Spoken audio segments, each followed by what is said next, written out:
Control say that 1 in every 4 women in this country will face some form of domestic violence or dating violence in their lifetime.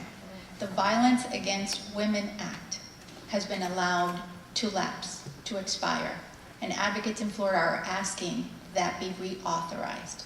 What is your position on that? Minute 15, sir. Thank you very much. And you know, I'm honored and proud to have tonight with me 3 women that are very special to me.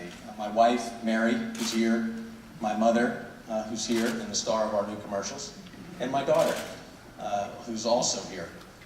And the idea that someone would harm any one of them, or anyone, is disgusting. And we need to do all we can to protect them.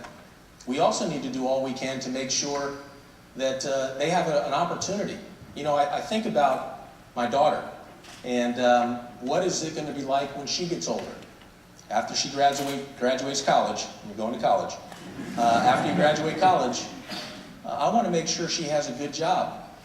And you know what women are worried about in this country is about jobs and security. And being secure at home and making sure that their children are taken care of. And that they put food on the table. And like I said, I answered the question. I did answer the question. Will you reauthorize it, yes or no, sir? Reauthorize the Violence Against Women Act. Yes. Senator Nelson, a minute 15 for you. Well, I'm glad that he finally got around to trying to answer it. But we ought, and by the way, I've already voted for it. We couldn't get the votes to break the filibuster in the Senate.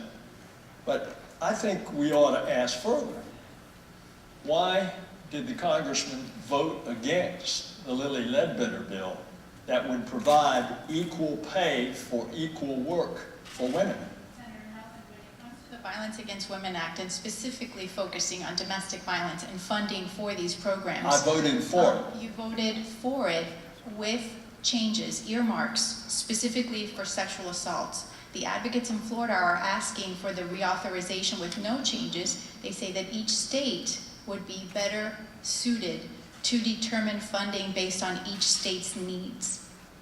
Well, I will certainly look at a change there, but we've got to get it out of the Senate, and we couldn't get the 60 votes.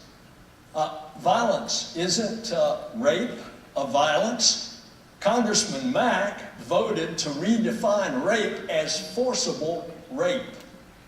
So I think it's pretty clear where he is standing on women's issues. Let's move ahead to the next question from Luke. We'll let you, if we don't, we'll never get to foreign policy. We're going to... Well, what he just said is not true, and we cannot let this stand. Briefly.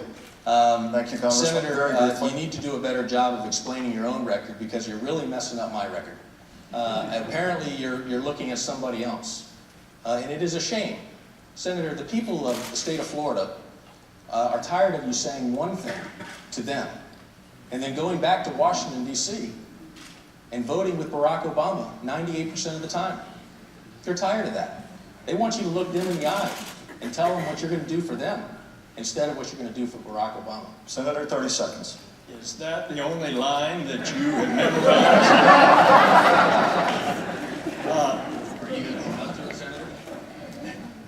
Let me tell you that violence against women, for you not to have produced it in the House, where we were trying to produce it in the Senate, is just, here we are in 2012. And it is true, you voted for a redefinition of rape as forcible rape. Seems to me that rape is rape. We